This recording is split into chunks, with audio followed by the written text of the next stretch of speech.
లైఫ్లో విజయం సాధించిన చాలామంది వ్యక్తుల వెనకాల కొన్ని డిఫైనింగ్ మూమెంట్స్ ఉంటాయి.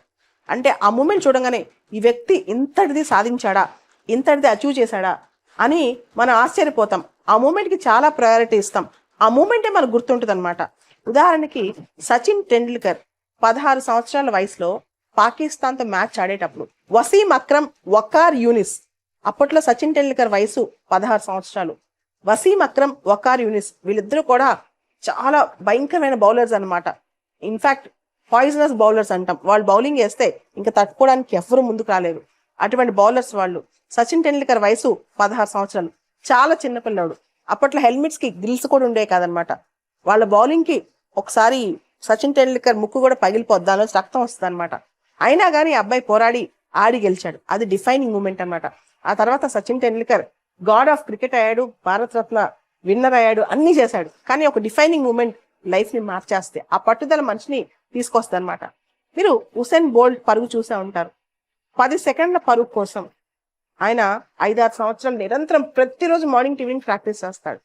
ఇట్లా మీరు గమనిస్తే లైఫ్లో ప్రతి డిఫైనింగ్ మూమెంట్ వెనకాల ఒక పట్టుదల, ఒక కసి, ఒక కృషి ఉంటుంది అనమాట.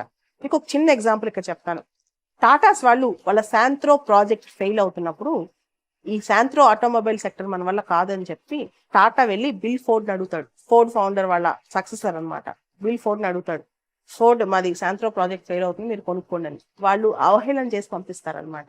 ఇది ఎవరు కొంటారు, మీకు అసలు ఆటోమొబైల్ సెక్టర్లో ఎక్స్పీరియన్స్ లేదు, మీరు ఎందుకు స్టార్ట్ చేశారని చెప్పి. తర్వాత టాటా రిటర్న్ ఇండియాకి వచ్చి అంతే కష్టం పనిచేసి టాటా కార్స్ని చాలా వాటిని సక్సెస్ చేసి, తర్వాత ఫోర్డ్ వాళ్ళ జాగ్వర్ ల్యాండ్ రోవర్ కొనేసారు టాటా వాళ్ళు. అది చూసి ఇండియన్స్ చాలా మంది అప్లాడ్ చేశారనమాట. అంటే కొన్ని డిఫైనింగ్ మూమెంట్స్ ఉంటాయి. అంటే ఒక అవమానమో, ఒక చీత్కారమో, ఒక కసో, ఒక పట్టుదల ఆ మనిషిని నిర్ణయిస్తాయన్నమాట. ఆ టైంలో ఆ మనిషి స్టెడ్ ఫాస్ట్గా ఉన్నాడా, కింద ఓడిపోయి పడిపోయాడా. చాలా మంది ఏదైనా కష్టం ఎదురైనప్పుడు, ఒక అవమానం ఎదురైనప్పుడు, లేదా ఒక ఛాలెంజ్ ఎదురైనప్పుడు తట్టుకోలేరు, తీసుకోలేరు. నాకే ఎందుకు వచ్చింది అనుకుంటారు. నాకు వచ్చింది, నేను ఇక్కడ ప్రూవ్ చేసుకోవాలని రియల్ టైంలో మనం ప్రూవ్ చేసుకుంటే, రియల్ టైంలో మనం దాన్ని చేసి చూపిస్తే, అప్పుడు ఆ తర్వాత మన లైఫ్లో తిరిగి వెనక్కి చూసేదే ఉండదు అనమాట. సో ఎంత కష్టం వచ్చినా, ఎంత అవమానం వచ్చినా, ఎవరు ఏమనుకున్న వరల్డ్లో నీ పోరాటం ఆపొద్దు, ముందుకు వెళ్తూనే ఉండు. లైఫ్లో అదే నీ డిఫైనింగ్ మూమెంట్ అవుతుంది.